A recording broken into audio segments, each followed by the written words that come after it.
The year was 1899, and the land of Texas stretched wide beneath a relentless summer sun.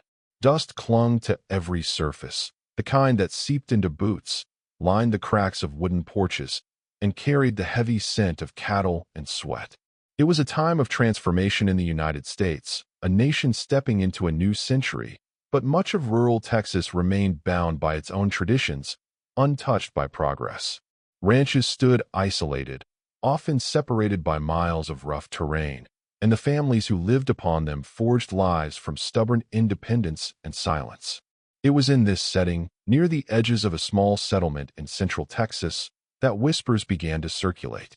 Whispers that were soft at first, rumors carried in hushed voices at church gatherings, murmured over trading posts, exchanged between ranch hands under the shade of mesquite trees. Something about the McAllister Ranch, they said, was not right. Some spoke of strange looks in the children's eyes, others of the Patriarch's possessive control over his household. But no one dared speak too loudly. In a community where family honor was guarded like cattle herds, suspicion was dangerous. The first spark of real curiosity came when a schoolteacher from the nearby town of Lampasas noted the absence of several children who should have been of school age. She had passed through the ranch one autumn morning, carrying her satchel of worn textbooks and eager to encourage education. What she saw unsettled her deeply. A cluster of pale, withdrawn faces peering from behind warped wooden shutters, eyes darting away the moment hers tried to meet them. There was no laughter, no sound of play that usually floated across homesteads with young ones. Just silence, thick and unnatural, as though something had been smothered there long ago. The teacher's unease joined with the older whispers, and soon it reached the ears of the county sheriff. He was a man accustomed to dealing with cattle theft, land disputes, and the occasional drunken fight in town, not the murky business of private family affairs. Still, duty compelled him to ride out to the ranch, if only to reassure the townsfolk that nothing sinister was unfolding in their midst. When he arrived, the ranch appeared at first glance like any other: weather-beaten fences, grazing cattle, the low hum of cicadas in the oppressive heat. But there was something peculiar about the silence that greeted him, something off in the way the household members gathered at the door. The patriarch, Elias McAllister, stood tall, shoulders squared like a man who believed he had nothing to answer for. His eyes, though, carried a sharpness that unsettled even the sheriff, a cold determination that hinted at secrets buried deep within these walls. The sheriff left that day with little more than polite words and a heavy unease in his chest. Nothing was proven, nothing was declared, yet the seed had been planted. The townspeople, ever sensitive to undercurrents, sensed that beneath the dust and sun of Texas ranch life lay something twisted, something that would not remain hidden forever. And so, the story began, not with the revelation itself, but with the quiet, creeping suspicion that in the year 1899, behind the closed doors of a Texas ranch, lay a truth too dark to be ignored. The McAllister Ranch sat alone on a stretch of rugged land where the plains gave way to dry creeks and thorny brush. The path to reach it was not a road so much as a track carved by wagon wheels and horse hooves over years of passage. Travelers who approached found themselves in silence long before they reached the front porch, the kind of silence that presses down on the chest, broken only by the distant lowing of cattle or the steady beat of a horse's hooves against hard earth. From a distance, the ranch looked like any other, a large, two-story wooden house, once painted white, but now faded into gray from sun and weather. Its roof sagged in places, and the porch slats creaked underfoot. Outbuildings, barn, smokehouse, and a crumbling shed stood nearby, each marked by disrepair that suggested years of neglect. The fences surrounding the property were patched unevenly, with rope and crooked boards replacing what nails and proper carpentry should have held together. Yet for all its roughness, the ranch bore signs of life. Smoke curled from the chimney, chickens clucked nervously near the side of the house, and a thin trail of laundry, mostly plain, colorless garments, fluttered weakly in the dry breeze. When outsiders arrived, it was often Elias McAllister who appeared first. His presence filled the doorway as if he were the true gatekeeper of the land. He was a man in his late 50s, tall but worn, his face deeply tanned by the Texas sun, his beard streaked with gray. There was a severity about him that discouraged questions. Behind him, his household members rarely spoke. They stood at a careful distance, watching silently as if awaiting permission to act or speak. Inside, the house smelled of sweat, leather, and wood smoke. The rooms were dimly lit, windows covered with heavy curtains that kept out both heat and prying eyes. Furniture was simple, handmade, much of it scarred with age and use. On the mantel, instead of family photographs, there were only practical objects: an old clock, a Bible with a cracked spine, and a tin box whose contents no visitor was ever shown. Meals were eaten in silence, each movement cautious, as though words themselves carried consequences. The women of the household, particularly Elias's sister Ruth, carried themselves with a subdued air, their shoulders slightly hunched, eyes lowered more often than raised. Ruth was not old, yet she bore the lines of someone who had aged too quickly, her hair pulled back tightly, as if to remove any trace of softness from her presence. Elias's daughter, Mary, was younger, barely 20, but her gaze was guarded in a way that unsettled visitors. Neighbors would later recall how she rarely looked directly at anyone, her hands often clasped together as though bracing against some unspoken weight. Life on the ranch followed a rigid order dictated by Elias himself. At dawn, cattle were driven out, chores distributed, and silence once more returned. The few neighbors who ventured close enough to deliver supplies or exchange livestock noted that laughter, music, or even casual conversation never seemed to echo from the house. Where other ranches pulsed with life, children running across fields, men calling out across fences, the McAllister place felt suspended, as if time itself was held in check by something within. It was this atmosphere, so distinct from the lively, often boisterous rhythm of frontier households, that gave the ranch its peculiar reputation. Those who came to the property felt both welcomed and repelled. Welcomed by Elias's surface politeness, repelled by the unsettling stillness that clung to his family. No one spoke of it openly, but every arrival at the ranch left a visitor with the same impression, that behind those walls, life was not unfolding as it should.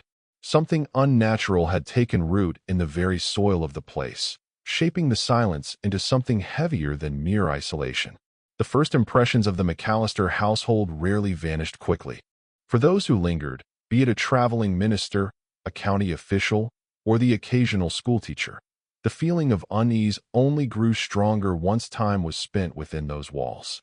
The most striking detail, often noticed but rarely spoken aloud, was the demeanor of the younger members of the household. Children should have carried the dust of the fields on their clothes, laughter ringing through the air as they darted between chores and play. But at the McAllister Ranch, they moved like shadows.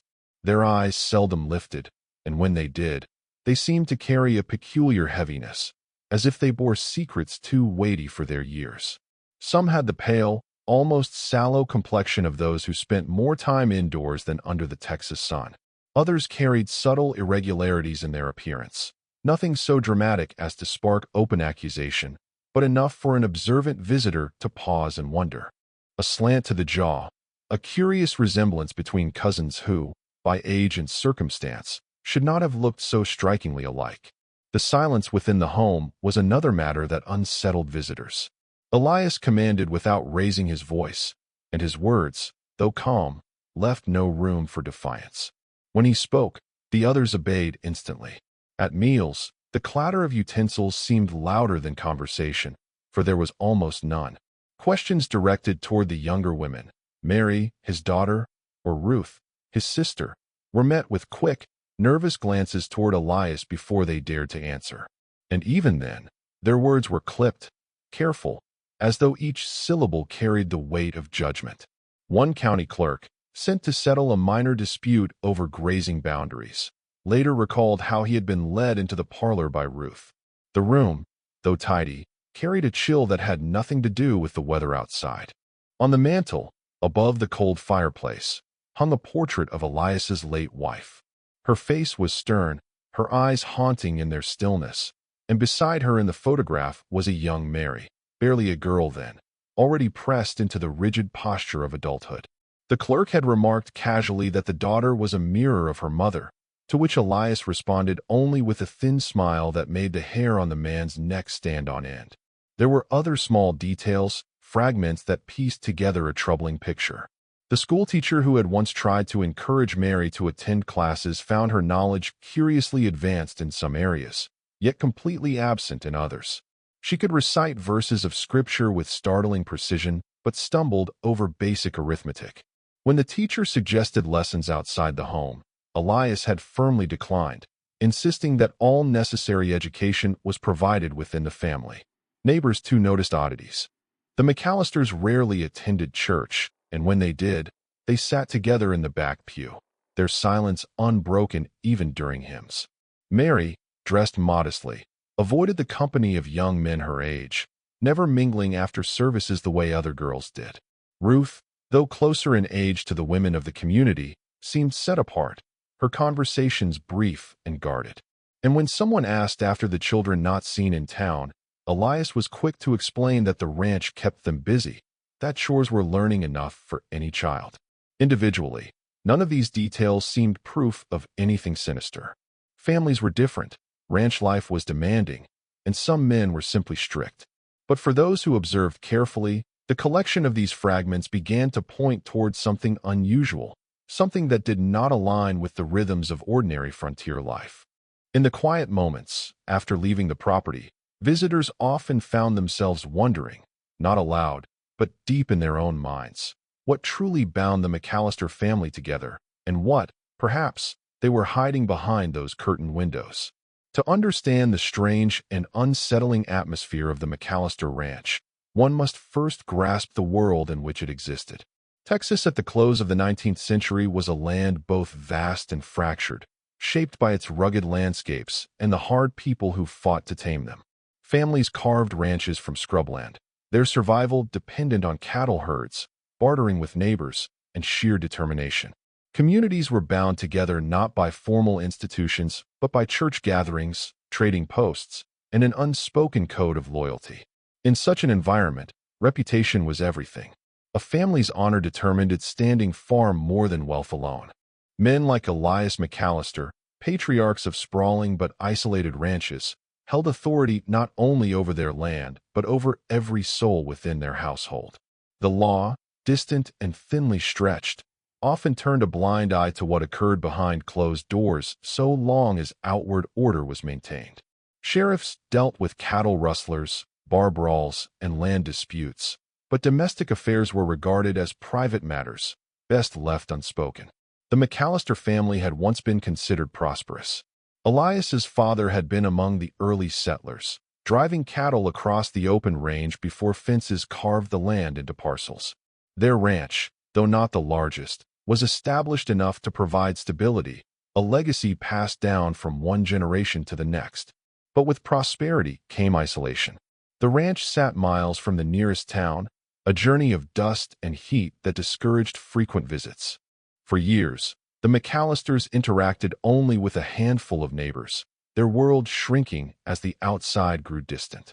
Isolation had a way of bending families inward, reinforcing traditions and silences. In the towns, gossip traveled quickly, fueled by the closeness of community life. But on the frontier, families could withdraw into themselves, their ways unseen, their secrets unchallenged. Religion, too, played its role. The prevailing doctrines of the time emphasized obedience, submission, and the sanctity of family authority. A man's rule over his household was rarely questioned, and women, be they wives, sisters, or daughters, were expected to submit. Even when whispers rose, they were often drowned by the louder chorus of, "It is his family, his responsibility." Those who knew the McAllisters in earlier decades recalled that Elias had married young, taking a wife from a neighboring ranch. She bore him several children, though not all survived infancy. Loss was a common reality in those years. His wife's death, however, marked a turning point. She passed suddenly, leaving Elias in command of both the land and the lives within it. Ruth, his younger sister, moved into the household soon after to help, as neighbors were told. From that moment, the family withdrew even further, Elias assuming a role of absolute authority. By the 1890s, the family was rarely seen in town. Supplies were purchased in bulk, deliveries sometimes arranged by hired hands. Church attendance grew infrequent, their pew in the back often left empty. The daughters, once expected to take part in community gatherings, vanished from such events altogether. And though neighbors occasionally raised questions, no one pressed too firmly. To challenge Elias meant to invite conflict with a man who had weathered decades on the land, a man known for his fierce temper and his readiness to defend his family name. The McAllisters thus became a family apart, visible enough to be remembered, but distant enough to remain shrouded. In a land where privacy was both valued and feared, their silence was explained away as eccentricity, their absence excused as the cost of ranch life. Yet within this silence lay the fertile ground upon which darker patterns could take root. It was the perfect soil for secrets to grow unchecked, protected by both the harshness of the land and the reluctance of a community to interfere in the private rule of a patriarch. The whispers that once drifted quietly through town began to sharpen and focus as more visitors found themselves unsettled by what they saw on the McAllister ranch. Each account, though small in isolation, began to overlap like pieces of a puzzle, forming a picture that grew increasingly difficult to ignore. It was the children who raised the earliest questions. Though Elias spoke proudly of his sons and daughters, neighbors could not keep from noticing how their faces seemed to blur together, sharing the same peculiar features in ways that went beyond ordinary family resemblance.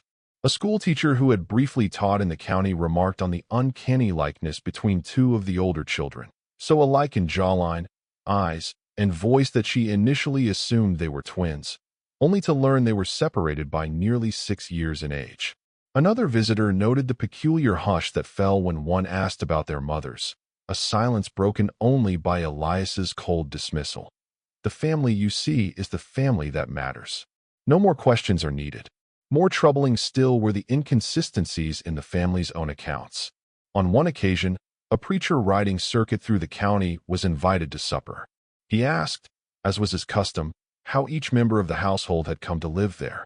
Ruth, Elias's sister, spoke of moving in after his wife's death, her voice quivering as she mentioned helping to raise the children. Yet Mary, Elias's eldest daughter, gave a conflicting remark, hinting that her aunt had always been there, even before her mother's passing. The moment the words left her lips, Elias's eyes cut sharply across the table, silencing her mid-sentence. The preacher left with a stomach heavy from more than just food. Small details compounded into deeper suspicions. A neighbor once assisting with cattle noticed the absence of marriage records for Elias's supposed second union, though he had long implied he had remarried. Another found it strange that Mary, now of age, was never courted, never seen in the company of young men, as if she were intentionally kept apart. In town, women whispered about Ruth's demeanor, her body language too submissive for a woman meant to be a sister-in-law rather than a wife. The boundary between roles blurred until no one could say with certainty who was wife, who was daughter, who was sister. The suspicions, though growing, remained fragile in a society reluctant to speak openly of such matters. To accuse a man of incest in 1899 was not only scandalous, but dangerous. Such an accusation struck at the very root of community order, challenging the authority of a patriarch in a time when men's word often went unchallenged. Yet silence grew heavy as evidence, though circumstantial, stacked higher. It was Elias's control, above all, that deepened suspicion. He rarely allowed his women to speak alone with outsiders. When visitors arrived, he hovered close, answering questions directed at them, filling silences with his own explanations. When a county clerk pressed for details regarding land inheritance, Elias insisted the matter was already settled, brushing aside the clerk's pointed observation that legal documents bore inconsistencies in the names of his heirs. The signatures looked hurried, some in the same hand. Each unanswered question, each nervous glance between Ruth and Mary, each quiet child who would not meet a visitor's eye, all these fragments built into a mounting sense of dread. It was no longer just gossip, nor mere eccentricity. Something darker was taking form, concealed beneath the ordinary hardships of ranch life. By the autumn of 1899, the community around Lampasas had shifted from quiet suspicion to cautious watchfulness. The ranch that once stood merely as an odd, isolated homestead now loomed in people's minds as a place where boundaries were not only blurred but broken. And though no one had yet spoken aloud the word that hung in the air, incest, it clung to every whisper, waiting for the day when silence would no longer be enough to keep the truth buried. As questions grew louder, Elias McAllister's grip over his household and reputation only tightened. To those who dared inquire too directly, he offered a mix of polite dismissal and cold intimidation. Elias was no stranger to confrontation. His years as a rancher had sharpened both his tongue and his fists, and few men in Lampasas County wished to find themselves on the wrong side of his temper. When the county clerk attempted to follow up on the irregularities in the land inheritance records, Elias arrived at the courthouse in person, towering over the smaller man with a voice that brooked no opposition. "My family's matters," he declared, "belong to my land and my house. You'll not drag our name through your papers as though we were some spectacle for town gossip." The clerk, feeling the weight of Elias's presence, allowed the matter to drop, filing the documents away with the unease of a man who knew there were cracks in the truth but lacked the authority to pry them open. Neighbors, too, met resistance. On occasions when supplies were delivered, Elias insisted on handling all exchanges himself, cutting short any attempt to speak with Ruth or Mary. If a question lingered too long, why hadn't the girls attended church lately? Why were the younger children never seen outside the ranch? His responses grew sharp, his stare enough to silence even the most curious tongues. The women, when pressed in private moments, said little more than, "It is better not to ask." Their words carried a finality that discouraged further pursuit. Religious leaders who attempted to intervene also found themselves stonewalled. A traveling minister, alarmed by what he perceived during supper, returned weeks later in the hope of offering counsel. He was met at the gate by Elias, who reminded him that God made men the heads of their households, and no preacher's meddling would change what Scripture already declared. The minister, recognizing both the futility and danger of pressing further, rode away with a troubled conscience. Even the sheriff, whose visit months earlier had left him uneasy, found himself caught in a bind. Without hard evidence, he could not justify intrusion into a man's private household. The law of the time offered little guidance, and community sentiment leaned heavily toward preserving family autonomy. Many of the men who quietly disapproved of Elias's rumored practices nonetheless respected his stubborn independence, fearing that to challenge him would set a precedent for outsiders meddling in their own affairs. For Elias, each question, each glance, each rumor was met with calculated resistance. He built a wall of silence around his household, thickened by fear, authority, and the complicity of a society unwilling to act without undeniable proof. Within the ranch, his rule was absolute. Ruth's shoulders grew more stooped under the weight of obedience. Mary's gaze more hollow as the months passed, and the children moved with the quiet obedience of those who had learned that silence was survival. The obstacles extended beyond community hesitation. They were reinforced by the very culture of the frontier. In 1899, privacy was sacred, family matters were private, and patriarchs ruled with near-sovereign power. Institutions that might have intervened, schools, churches, courts, were either too weak, too distant, or too bound by custom to break through the walls Elias had built. The result was a suffocating standoff. Suspicion mounted, yet no one could, or would, act. Outsiders who came to the ranch left with their questions unanswered, their suspicions stronger, but their hands tied. And inside, the McAllister family remained bound by a silence so rigid it seemed woven into the very timbers of the house. Whatever truth lay hidden behind those walls would not come easily. To uncover it would demand not only persistence, but the courage to break through the strongest barrier of all, the fear of challenging a patriarch in his own domain. By the turn of the new year, the unease surrounding the McAllister ranch had grown too heavy for silence to contain. Though Elias fought to keep prying eyes at bay, cracks began to appear in his wall of control.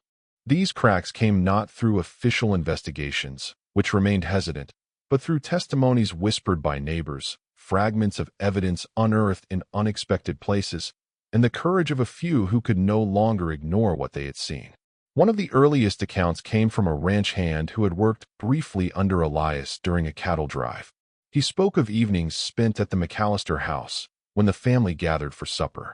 What struck him most was not the food or the conversation, but the way Elias looked at Mary, not with the protective eye of a father, but with something sharper, something uncomfortably close to possession. It wasn't natural, the hand later confided to a friend in town, his voice low, as if ashamed to even put words to what he had witnessed. I've seen men watch their wives that way, not their daughters. The confession spread quickly, adding fuel to the whispers already circling through Lampasas County. Others added their voices. A midwife from the neighboring settlement recalled being summoned to the ranch years earlier when Ruth had given birth. The memory haunted her still, for Elias had insisted on silence, refusing to allow her to speak of the birth outside his house. She remembered the child's features, unsettlingly similar to those of Mary, though Mary had been scarcely more than a girl herself at the time.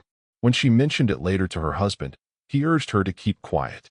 Accusing a man of such things, he warned, could bring ruin not only to her, but to their entire family. Yet as the rumors grew louder, the midwife's memory resurfaced, shared in confidence with a preacher who found himself increasingly troubled by what he was hearing. Physical evidence also began to emerge, though fragmentary.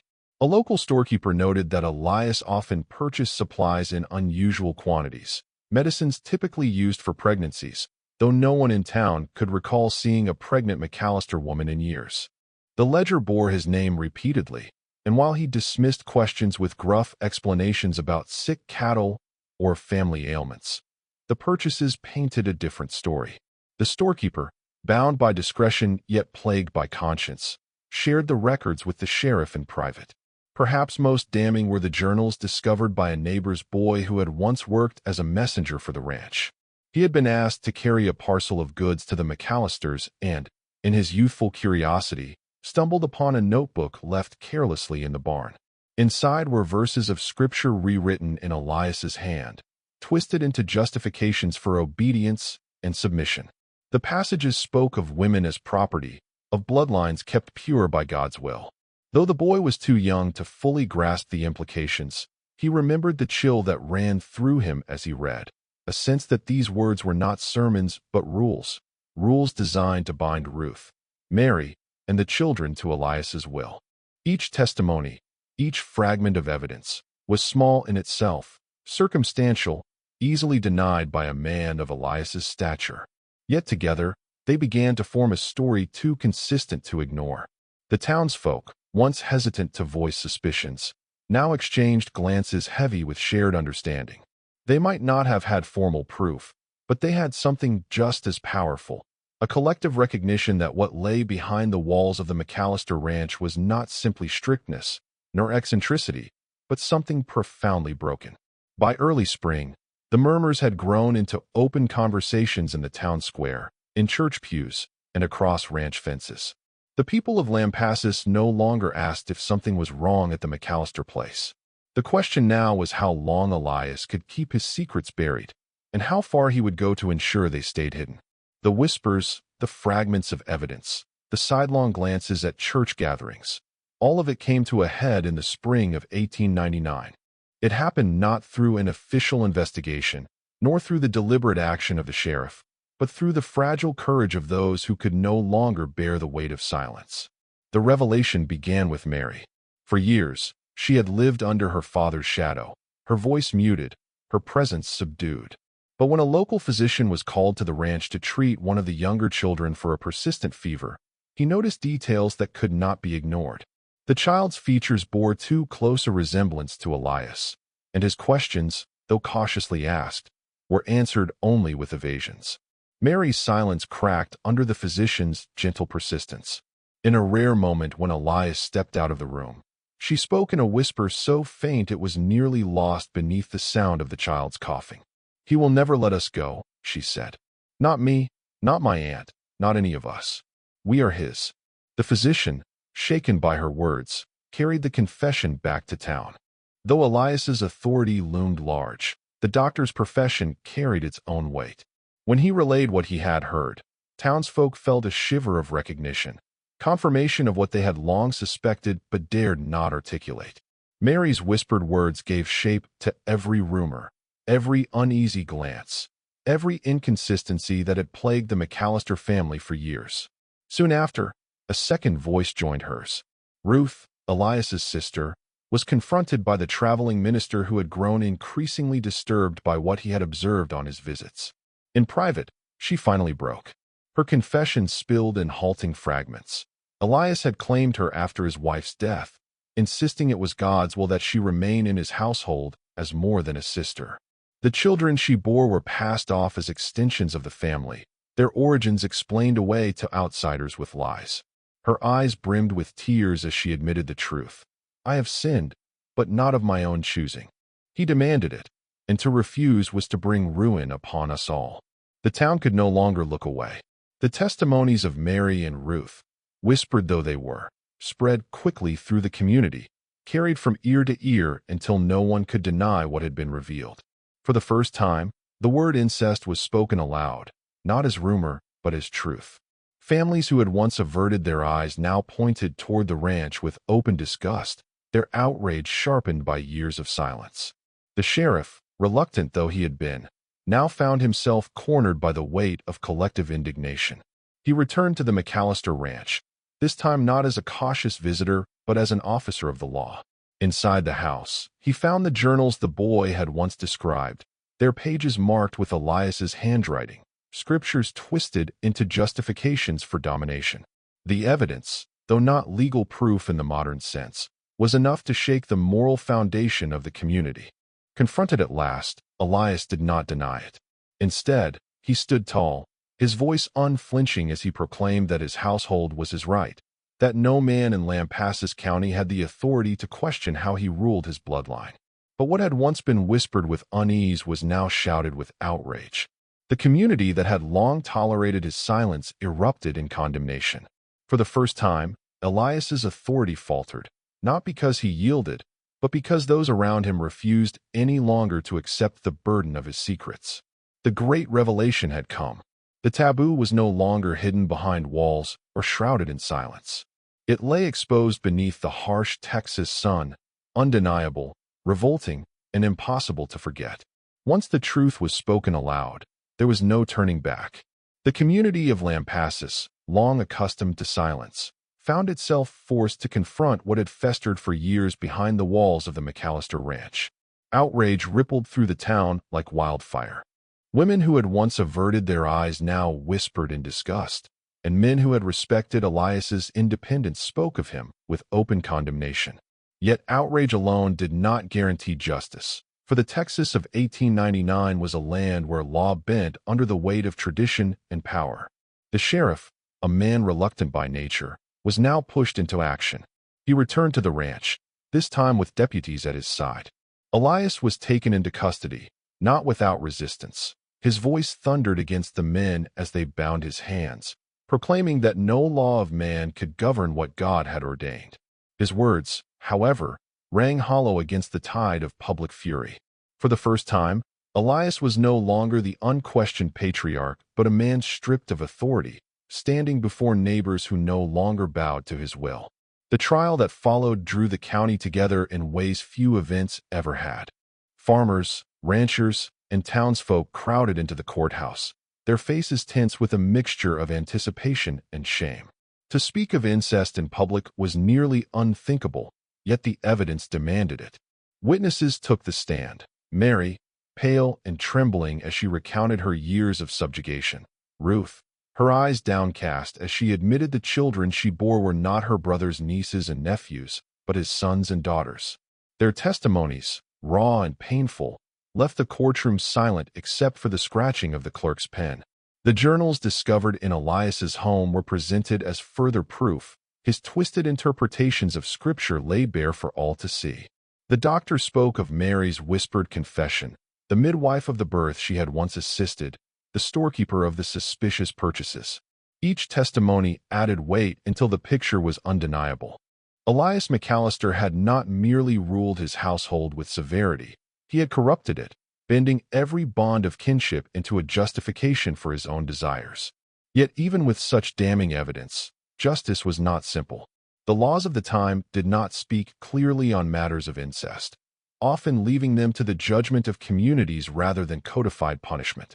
Some argued for banishment, others for imprisonment, and a few, more radical voices, whispered of harsher retribution befitting the betrayal of kin.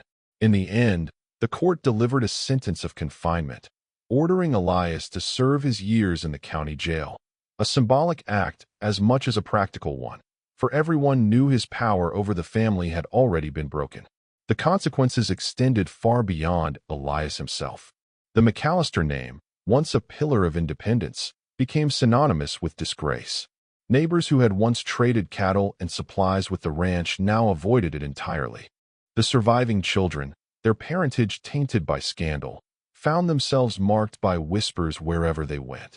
Ruth and Mary, though freed from Elias's domination, carried scars that no sentence could erase. Their courage in testifying was praised in hushed tones, yet the community offered little in the way of support beyond pity.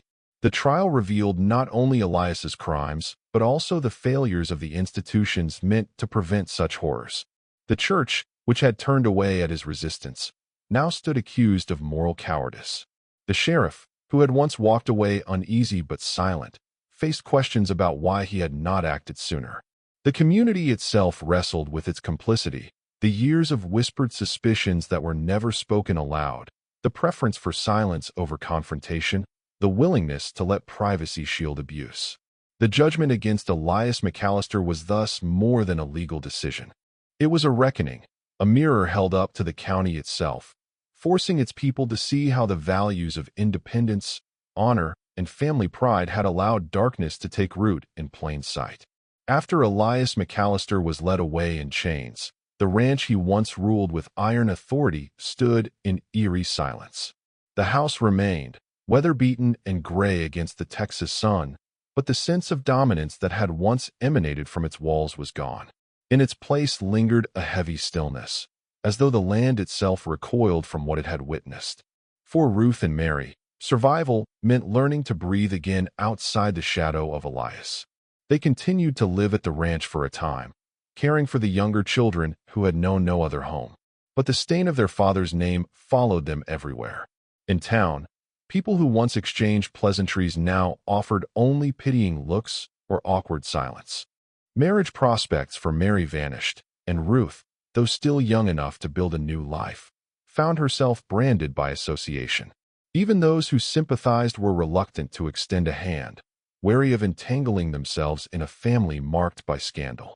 The children faced the harshest fate of all. Their lineage, whispered about in every corner of Lampasas County, became a burden they would never escape. At school, other children avoided them, repeating cruel rumors overheard from their parents. For some, escape came only by leaving Texas altogether, moving westward, blending into towns where their name carried no history. But even far from Lampasas, the legacy of their bloodline was a shadow they carried silently, heavy in ways outsiders could never see. The community itself was forced into reflection.